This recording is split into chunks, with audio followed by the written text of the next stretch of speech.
Engkau sungguh dan tiada taranya.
Sungguh Tuhan, pada pagi hari ini kekaguman kami kepada Engkau tidak berubah, karena Engkau luar biasa dalam kehidupan kami.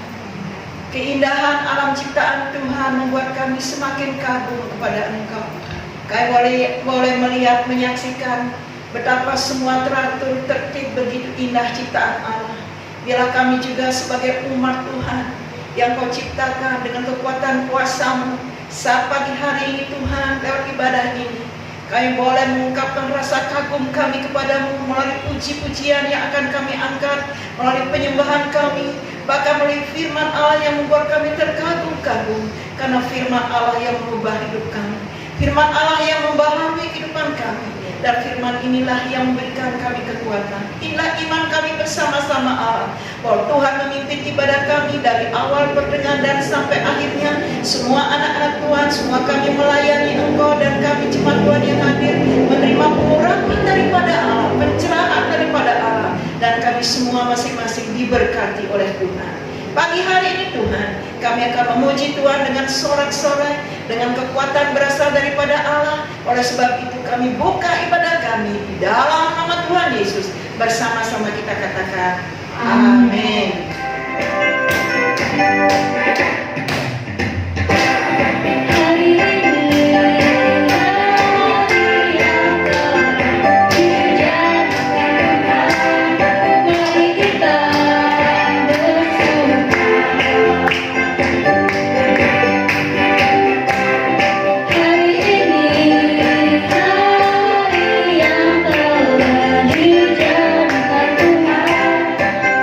Kita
Mari kita satu dalam doa. Kami berterima kasih Tuhan buat segala kebaikan Tuhan dalam kehidupan kami. Jika hari ini masih ada waktu bagi kami untuk berkumpul di tempat ini, bersekutu bersama-sama teman seiman, terima kasih Tuhan. Engkau masih berikan kami kesehatan, Engkau masih berikan kami kekuatan. Ini merupakan anugerah yang besar buat hidup kami. Kami berdoa kepada-Mu Tuhan, biarlah Tuhan yang menuntun setiap kami yang siap untuk mendengarkan firman-Mu.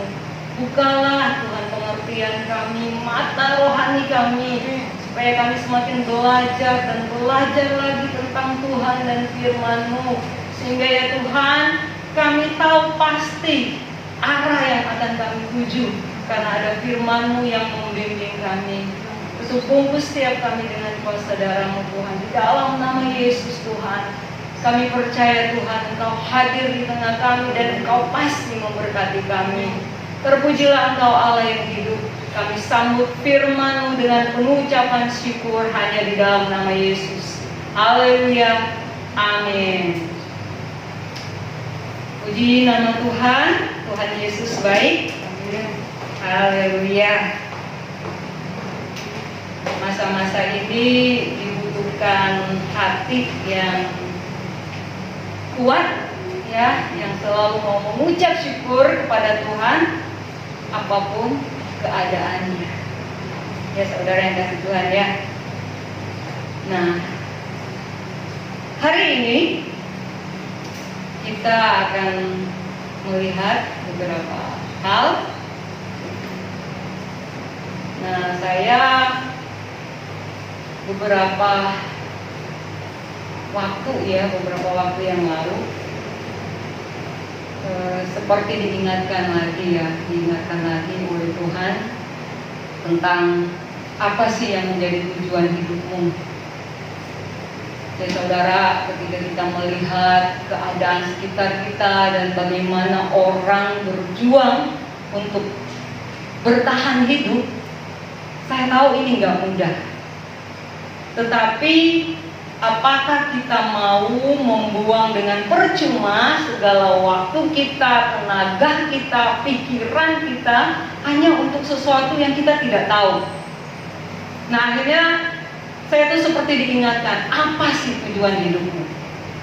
Karena jika kita hidup tanpa tujuan, kita adalah orang yang paling malang di muka bumi ini. Jadi pastikan Bapak Ibu Saudara sekalian ada di tempat ini dan memiliki tujuan hidup yang pasti. Nah, kalau dengar-dengar gitu ya, dari kebanyakan orang kalau ditanya, apa sih tujuan hidupmu? Nah, kita akan menemukan jawaban yang beragam. Tetapi dari semuanya itu, ya kira-kira seperti ini. Ya, ada yang punya tujuan hidup untuk menjadi kaya raya, ya. Ada yang punya tujuan hidup untuk menjadi terkenal, dikenal banyak orang. Buktinya sekarang berlomba-lomba orang bikin video viral gitu ya, diviralkan. Wah, pokoknya dengan berbagai cara gitu ya, TikTok-kan lah atau apa gitu ya. Pokoknya tiba-tiba di viral aja udah. Dan ya mungkin itu merupakan satu kebahagiaan, kebanggaan gitu ya. Ada yang ditanya, apa tujuan hidupmu? Bahagia. Nah, khusus bagi Bapak Ibu Saudara sekalian, saya tambahin satu, yaitu menjadi serupa dengan Kristus. Itu seharusnya menjadi tujuan hidup kita. Kenapa? Di sini ada ayat-ayatnya, dan ayat-ayat itu kita dimotivasi, kita dikasih nasihat supaya memiliki tujuan hidup menjadi serupa dengan Kristus. Nah, Bapak Ibu Saudara yang dikasih Tuhan, tidak ada yang salah jika saudara memiliki tujuan hidup keempat-empatnya. Gak ada yang salah. Saudara pengen kaya raya, silakan. Pengen terkenal, silakan. Tetapi coba saudara bayangkan, untuk mencapai kaya raya aja mungkin kita sudah bekerja keras. Ya 24 jam mungkin udah nggak cukup gitu ya, untuk mengejar kaya raya gitu. Nah, apalagi kita mengerjakan yang lain. Sekali lagi, tujuan hidup itu akan menentukan berapa banyak waktu, pikiran, tenaga yang kita berikan kepada tujuan hidup kita itu. Tujuan hidup itu akan menentukan arah langkah kita. Contoh nih ya, misalkan hari ini kita bertujuan datang ke gereja. Tujuan kita jelas, ke gereja. Nah, tapi mungkin ya, karena kita kurang fokus gitu ya. Jadi harusnya tujuan ke gereja arah kita ke Carrefour kira-kira gitu kan, itu salah gitu ya. Jadi tujuan itu jelas dulu supaya arah langkah kaki kita itu tepat menujunya gitu ya. Dan tujuan hidup itu yang akan menentukan prioritas hidup kita. Jadi ketika kita mungkin menghadapi pilihan-pilihan yang sulit di hidup ini, kita akan mudah menentukan karena kita tahu prioritas. Nah, tidak salah ya Bapak Ibu Saudara sekalian pengen semua ini tercapai. Tetapi dengan catatan Anda siap untuk bekerja keras. Di mana mungkin 24 jam itu tidak akan cukup. Daripada nanti tidak ada satupun yang tercapai, karena kita benar-benar kerjanya over, sampai akhirnya malah kita nggak fokus pada yang mungkin satu aja supaya bisa goal gitu ya saudara. Nah, coba Bapak Ibu bayangkan kalau kita bikin target pencapaian ya, selama kita hidup, dari keempat tujuan hidup ini saya sudah mencapai berapa persen? Ya, kira-kira nih ya, sudah berapa persen yang saya capai? Kalau misalkan kita pengen kaya, mungkin nggak usah kaya raya ya, kaya yang biasa aja, itu udah tercapai berapa persen? Karena begini saudara yang kasih Tuhan, jika ya kita nggak tahu umur ya, kalau sekiranya kita dikasih waktu hidup tinggal 70 tahun lagi, maksudnya sampai 70 tahun, dihitung dari sekarang kita tinggal punya berapa waktu? Dan dalam waktu yang ada itu kita mau mengejar tujuan hidup ini. Bayangkan betapa kita akan bekerja keras. Jadi kalau menurut saya, Bapak Ibu Saudara yang dikasih Tuhan, tentukan satu yang pasti dan fokuslah di situ. Bukan berarti yang lain nggak usah dikerjain. Enggak, kita tetap bekerja, tapi kita tahu mana yang harus kita maksimalkan supaya benar-benar itu tercapai. Jadi sekali lagi, kita nanti akan ketemu bahwa hidup ini sedemikian singkat. Saya belum kerjain ini, saya belum lakuin itu, ya ternyata sudah tiba waktunya. Sangat-sangat singkat. Jadi saya pikir ya, kalau masih ada orang yang masih punya waktu untuk ngegosip atau untuk marah-marah sepanjang hari, saya pikir waduh, itu orang enak banget gitu ya. Tujuan hidupnya apa kira-kira? Masih ada waktu buat ngelakuin yang begitu gitu. Nah saudara,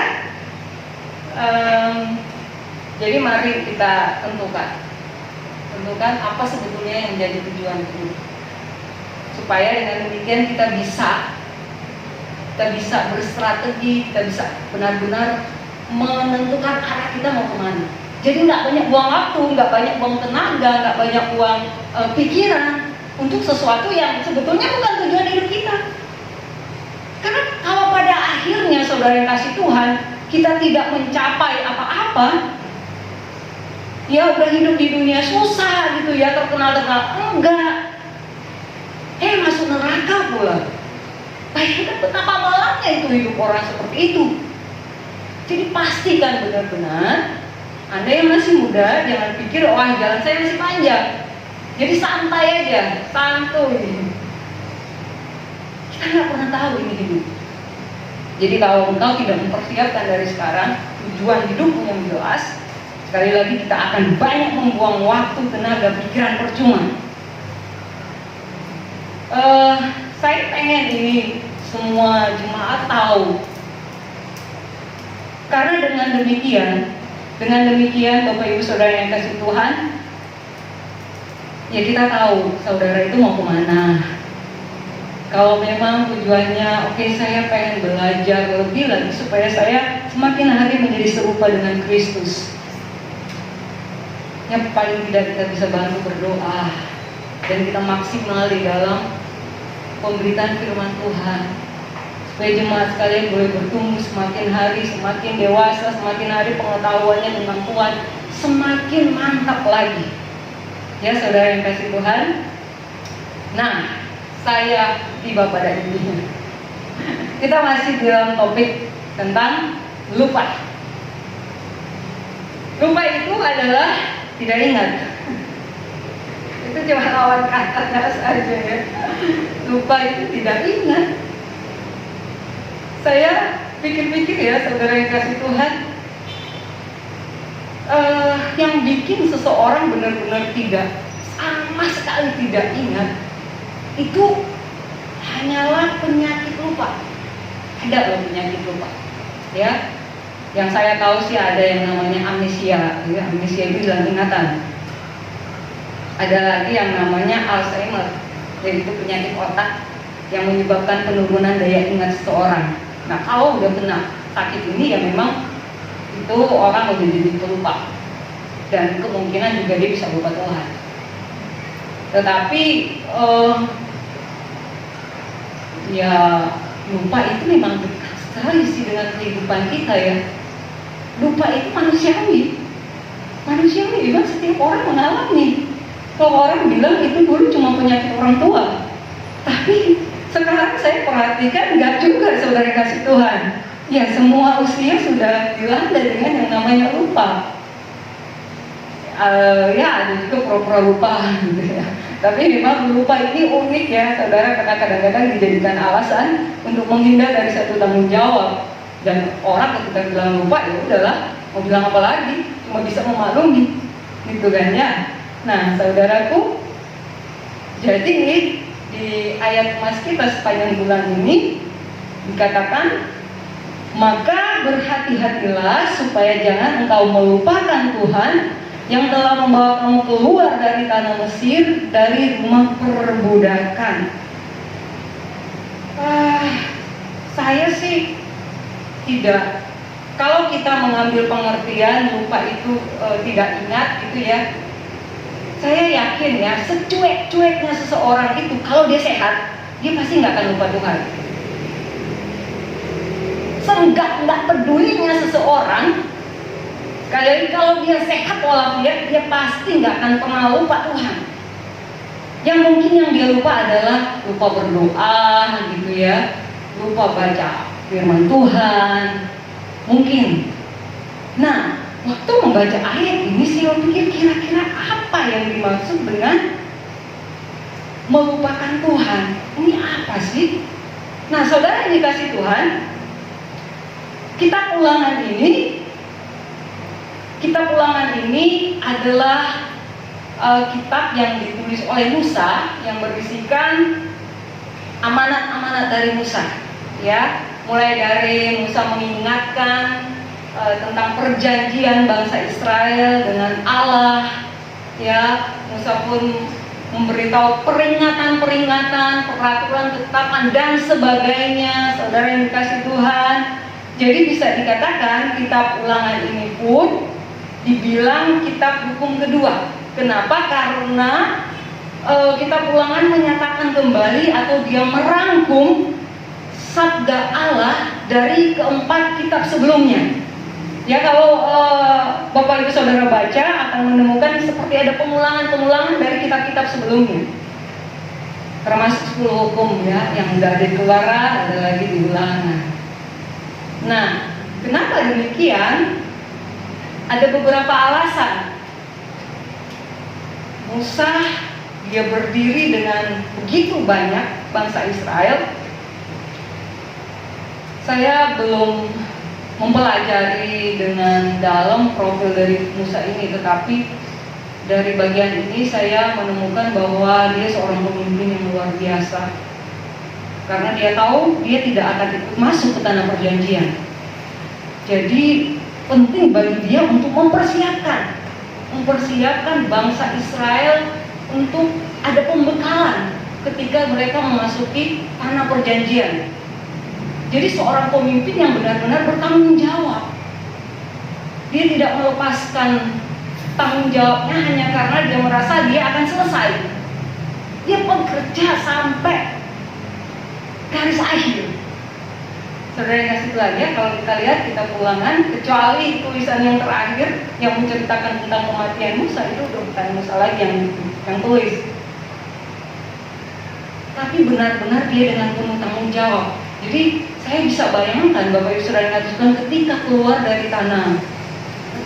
dari dari Mesir gitu ya, dengan membawa jumlah manusia sekitar kurang lebih 2 jutaan orang dipimpin oleh Musa keluar dari tanah Mesir. Saudara, saya tahu itu nggak mudah. Bayangkan kita memimpin yang 10 orang aja, ya dengan berbagai pemikiran, dengan berbagai pendapat, dengan berbagai karakter dan sifat. Kadang-kadang mungkin kita udah kehabisan akal. Tetapi Musa dengan 2 juta orang, ya mungkin masih lebih mudah mimpin bebek-bebek gitu ya. Pas dia dikasih makan gitu, ini 2 juta orang saudara, terus mereka dipimpin bukan untuk jalan-jalan, tidak ada tantangan, nggak ada rintangan. Medan yang akan mereka lewati itu benar-benar luar biasa. Tapi yang kita lihat di akhir hidupnya, Musa itu peduli luar biasa. Dia bicara, dia mengulang seluruh ketetapan dan peraturan yang diterima dari Allah, karena angkatan yang siap untuk masuk ke tanah perjanjian ini, mereka angkatan yang mungkin usianya di 60 ke bawah gitu. Karena kalau yang seusia Musa kan di perjalanan mereka kan banyak yang meninggal, yang memberontak terus akhirnya dibinasakan, banyak sekali dari sejak keluar sampai di kitab Ulangan ini. Jadi bisa jadi nih ya, ketika Allah memberikan peraturan, perintah dan ketetapan di Keluaran, mereka sudah tidak ada lagi, sudah nggak hidup lagi pas ketika mau masuk ke tanah perjanjian. Jadi ada satu generasi baru yang harus dipersiapkan oleh Musa dengan sungguh-sungguh, sehingga dia berkata, jangan melupakan Tuhan, karena ternyata karakteristik daripada bangsa Israel ini, yang pertama mereka suka berontak. Kita tahu itu ya dari perjalanan mereka cenderung suka berontak, berbalik dari Allah dan mencari Allah yang lain. Itu kecenderungan mereka. Mereka cenderung tidak tahan dengan penderitaan dan tekanan. Nah, ketika siap untuk masuk ke tanah perjanjian, Allah sudah melihat lebih dahulu bahwa ada kemungkinan ini bangsa Israel ini kalau tidak dipersiapkan benar-benar nih, mereka akan bertemu dengan satu tempat yang makmur, tempat yang kaya, tempat yang benar-benar mereka bisa lupa diri, menjadi malas dan berpaling pada kesia-siaan. Allah tahu itu. Sehingga sebelum masuk ke tanah perjanjian itu, Musa dia mengulang lagi setiap ketetapan, dan salah satunya adalah melupakan Tuhan. Tetapi melupakan yang seperti apa? Apa yang maksud dengan melupakan Tuhan? Apakah itu berarti orang tersebut telah kehilangan ingatan tentang Tuhan? Nah, ini yang akan kita belajar pada pagi hari ini. Sebetulnya apa sih melupakan Tuhan itu? Ulangan 8 ayatnya yang 11.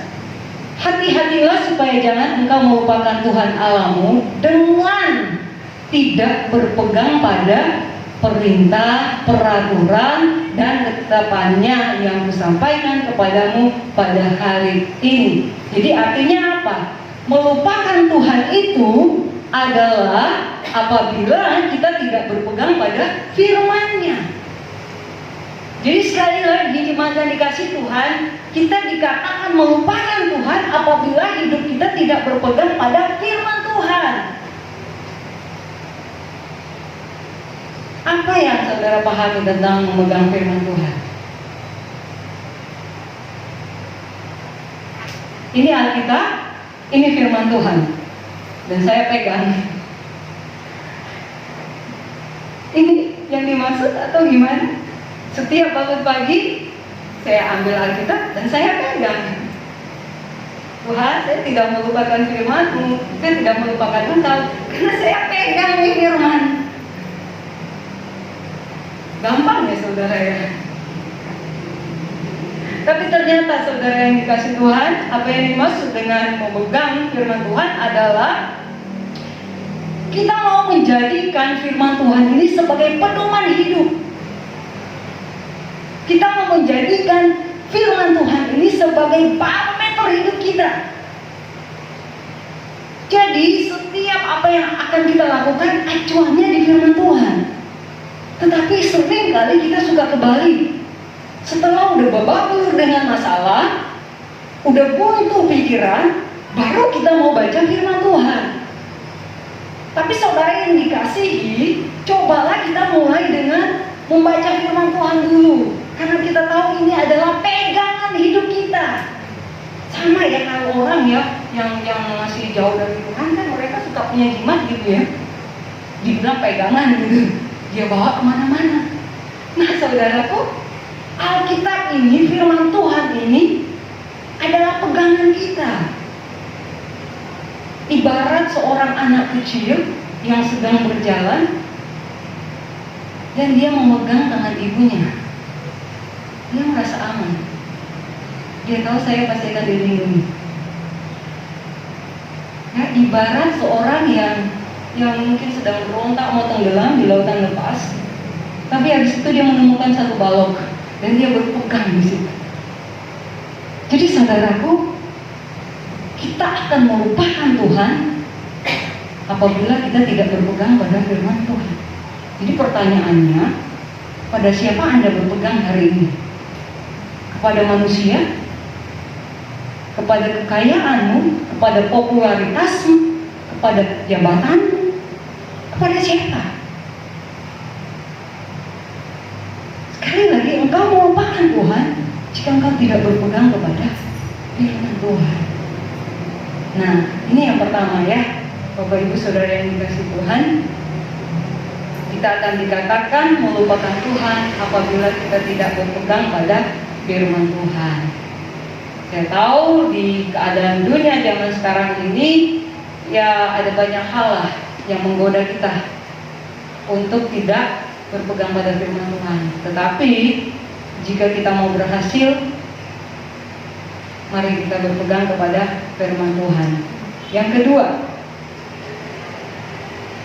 Ulangan 8 ayat 14. Janganlah engkau tinggi hati sehingga engkau melupakan Tuhan Allahmu yang membawa engkau keluar dari tanah Mesir, dari rumah perbudakan. Kemudian 8 ayat 17. Maka janganlah kau katakan dalam hatimu, kekuasaanku dan kekuatan tanganku lah yang membuat aku memperoleh kekayaan. Kalau dilanjutkan ke ayat 18, tetapi haruslah engkau ingat kepada Tuhan.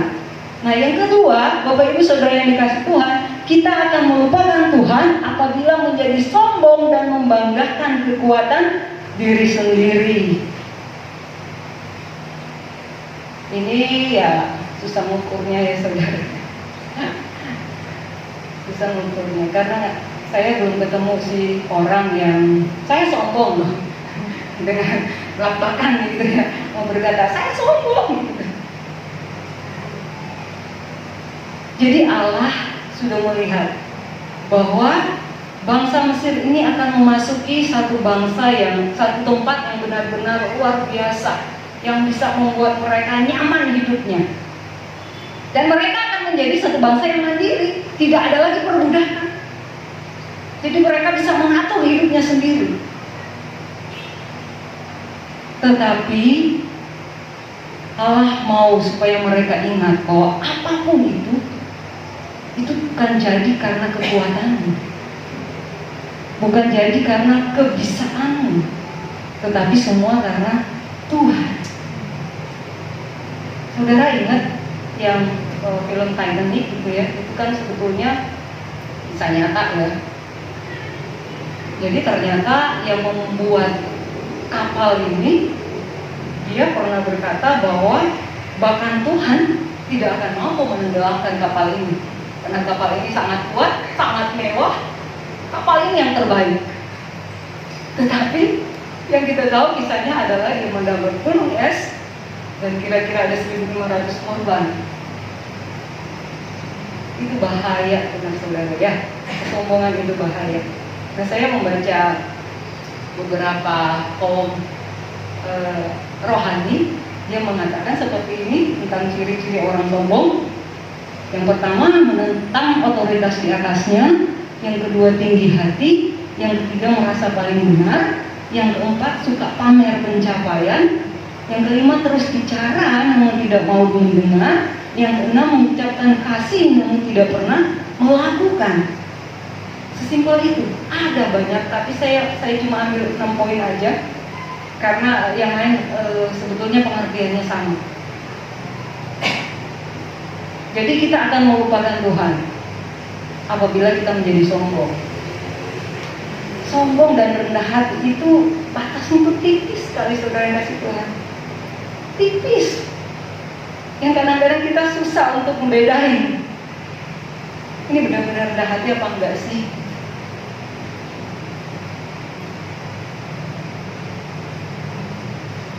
Ulangan 32 ayat 47.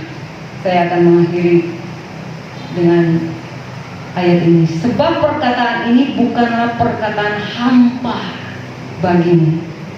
Jadi Musa mengakhiri setiap wejangan dia, amanah-amanah yang dia berikan dengan ayat ini. Tetapi itulah hidupmu. Jadi setiap peraturan, ketetapan, setiap sabda yang diberikan oleh Allah melalui Musa, itulah hidupmu. Dengan kata lain, jika engkau benar-benar tidak mendengarkannya, jika engkau tidak mau taat, engkau binasa. Saudara yang dikasih Tuhan, demikian pula dengan kita. Ketika apapun firman yang kita dengar dan kita tidak mau taat, kita akan binasa. Karena hidup kita itu ada, hidup kita diberkati karena kita mendengarkan firman Tuhan, melakukan firman Tuhan. Jadi apa artinya melupakan Tuhan itu, Bapak Ibu Saudara yang kasih Tuhan? Yang pertama, kita akan melupakan Tuhan apabila kita tidak berpegang pada firman-Nya. Yang kedua, kita akan melupakan Tuhan apabila kita menjadi sombong. Puji nama Tuhan, firman Tuhan sampai di sini. Mari kita satukan hati, kita mau berdoa, mengucap syukur buat kebenaran firman Tuhan. Haleluya. Oh Tuhan Yesus Engkau baik. Bapa, di dalam nama Yesus, kami mengangkat hati kami di hadapan Engkau Tuhan. Ampuni kami Tuhan apabila kami kurang konsisten dalam mentaati setiap perintah-Mu di hidup kami. Pada pagi hari ini Tuhan, setelah kami mendengarkan firman, pulihkan hati kami Allah, berikan kami kekuatan dan semangat yang baru untuk lebih berkobar-kobar lagi Tuhan, memegang perintah-Mu dan melakukan di kehidupan kami setiap hari. Dan ajar kami untuk terus rendah hati dengan apapun yang sudah kami capai sampai hari ini Tuhan. Buatlah kami selalu ingat, buatlah kami selalu sadar bahwa semua itu hanya karena berkat Tuhan, bukan karena kepintaran dan kebisaan kami. Bapa, kami menyatukan hati saat ini. Kami berdoa dan memberkati buat jemaat-jemaat-Mu yang tidak hadir pada hari ini, bahkan mungkin yang nanti akan mengikuti ibadah ini malam hari karena mereka tidak bisa datang ke gereja. Kami berdoa di dalam nama Yesus. Dimanapun mereka berada, Tuhan berkati mereka ya Allah. Di dalam nama Yesus, sebagaimana Tuhan Kau sudah bekerja di tengah-tengah kami pada pagi hari ini, mari Kau bekerja Tuhan di rumah mereka masing-masing. Di dalam nama Yesus Tuhan menyegarkan rohani mereka, sehingga mereka Tuhan tidak melihat keadaan yang sedang terjadi di sekitar mereka yang mungkin melemahkan iman percaya mereka, tetapi mereka akan tetap Tuhan memandang kepada Engkau sebagai Allah yang selalu menyertai, sebagai Allah yang selalu melindungi dan memberkati kehidupan mereka. Terima kasih banyak Tuhan. Yang sakit kami berdoa di dalam nama Yesus Tuhan. Minta kuasa-Mu Tuhan, kuasa-Mu melawat mereka ya Allah di dalam nama Yesus. Berikan kesehatan yang sempurna. Terima kasih banyak Tuhan. Kami bersyukur buat kebenaran firman-Mu, dan kami percaya Tuhan, kami sudah diberkati. Haleluya, haleluya. Amin. Puji nama Tuhan. Dan kita pada pagi hari ini, kita angkat satu pujian untuk itu. Yang undang teman untuk bangkit berdiri.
untuk memposisikan diri kami bahwa kami adalah orang-orang yang selalu ingat akan Tuhan. Terima kasih Tuhan, kebenaran firman Tuhan sudah kami dengar bersama-sama. Kiranya kami tetap dapat belajar dan terus belajar untuk melakukan segala perintah-perintah Tuhan. Mungkin itu kelihatannya kecil, tapi itu sangat besar artinya di mata Allah. Karena ketaatan kami, kesetiaan kami sangat menunjang, mendukung kehidupan kami untuk kami boleh berhadapan dengan Engkau, menikmati hadirat Allah dan lawatan Tuhan. Terima kasih ya Tuhan Yesus, Engkau luar biasa. Tuhan, kami percaya kepadamu Bapa. Kiranya Engkau berikan kepada kami senantiasa hati yang rendah. Hanya Tuhanlah yang kami banggakan dalam hidup ini. Hanya Tuhanlah yang dapat kami tinggikan dalam kehidupan ini. Karena Engkau sudah membentuk kehidupan kami, begitu cara membentuk hidup kami. Sehingga Engkau menemukan di hati ini ada hati yang telah dibentuk oleh Allah. Hati yang senantiasa dibaharui oleh kebenaran firman Allah. Hati yang rela, hati yang siap dibentuk oleh firman Allah. Sehingga hati ini Tuhan memiliki kepekaan terhadap Engkau, terhadap firman Allah, dan mengikuti perintah Allah untuk tidak akan pernah melupakan Engkau. Menjadi anak-anak Tuhan yang diberkati, menjadi anak-anak Tuhan yang disayangi, menjadi anak-anak Tuhan yang menjadi berkat bagi banyak orang. Terpujilah nama Tuhan. Terima kasih Bapa buat kebenaran firman Allah. Terima kasih buat pujian, penyembahan dan doa-doa kami yang kami naikkan kepadamu. Kami percaya ibadah yang kedua pun juga Engkau akan memberkati kami. Jemaat Tuhan yang hadir, Engkau lah yang memberkati. Buat bangsa dan negara ini Tuhan, kami berdoa di dalam nama Tuhan Yesus. Kami hanya memohon belas kasihan Allah. Kami mohon kemenangan daripada Tuhan. Kami mohon janji-janji Allah digenapi buat bangsa ini Allah. Ketika umatmu berseru berdoa, memohon kedamaian, memohon keamanan, maka Tuhanlah yang melakukan bangsa negara kami. Dijauhkan daripada perpecahan, dijauhkan daripada roh pemberontakan. Tuhan, Engkau dapat menghentikan semuanya ini Allah. Apa yang baik berasal daripada Tuhan, apa yang benar berasal daripada Tuhan, apa yang akan membuat kesatuan itulah yang berasal daripada Engkau. Ya Tuhan, buat umat manusia Tuhan, khususnya bagi Indonesia dan juga Jakarta khususnya Allah. Di dalam nama Tuhan Yesus, satukan hati kami Allah. Satukan kehidupan kami Allah, satukan kami Allah, untuk terus berada dalam posisi menghormati pemerintahan yang ada, menghormati Allah. Karena Tuhanlah yang memilih mereka menjadi pemimpin. Tuhan juga menyerukan kepada kami agar kami menghormati apa yang Kau sudah pilih. Terima kasih Bapak, beri kekuatan bagi Bapak Jokowi dan juga bagi Wakil Presiden, bagi pemerintahan yang ada di pusat maupun di daerah. Tuhan, satukan visi misi mereka, luruskan jalan-jalan kehidupan mereka supaya semua dapat diatasi dengan baik. Terjadilah pemulihan, terjadilah ya Tuhan, seperti firman-Mu mengatakan bahwa ketika kami bersatu berseru kepada Tuhan, meskipun Tuhan dengan segala kelemahan kami, tapi kuasa Tuhan yang hebat dan dahsyat itulah bekerja di tengah-tengah umat Tuhan, di tengah-tengah bangsa kami. Terpujilah nama Tuhan. Buat umat Tuhan jemaat Fajar Baru, Tuhan, saat ini kami hanya mau memohon kepadamu. Kami hanya bisa berdoa, dan berdoa, mempercaya akan firman Allah, mempercaya akan kekuatan Tuhan, mempercaya akan kuasa Tuhan yang melebihi daripada kuasa apapun yang ada di dunia ini. Kiranya kuasa Tuhan akan terus menjangkau kehidupan kami jemaat Fajar Baru. Roh Allah terus berbicara dalam kehidupan kami masing-masing. Lawatan Tuhan terus ada dalam rumah tangga kami masing-masing, sehingga kami tetap dibangun oleh kekuatan berasal daripada surga.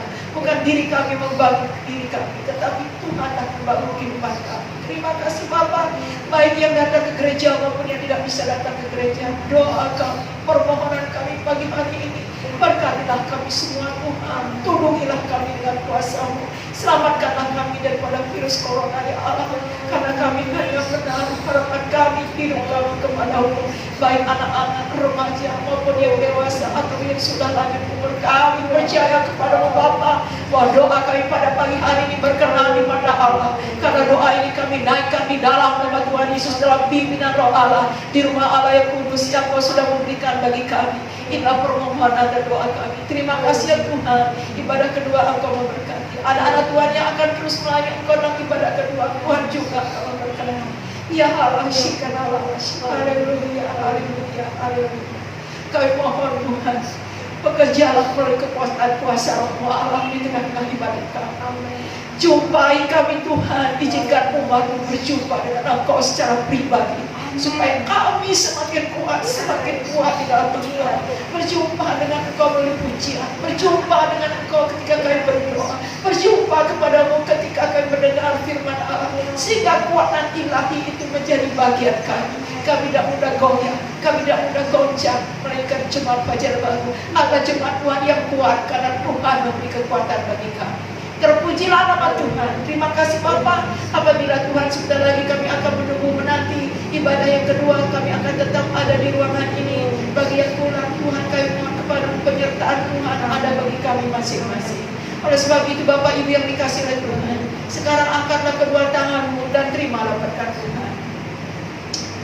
Kiranya kasih karunia daripada Allah Bapa di surga, cinta kasih daripada Tuhan Yesus dan Roh Allah akan terus menolong kita semua untuk tidak melupakan Tuhan dalam kehidupan kita. Sehingga setiap hari yang saudara lakukan, yang saudara jalani, terus dipimpin oleh Allah yang hidup, melalui Roh yang kudus mulai sekarang dan sampai selama-lamanya. Engkau diberkati oleh Tuhan. Kita naikkan pujian Bapa, terima kasih. Bapa,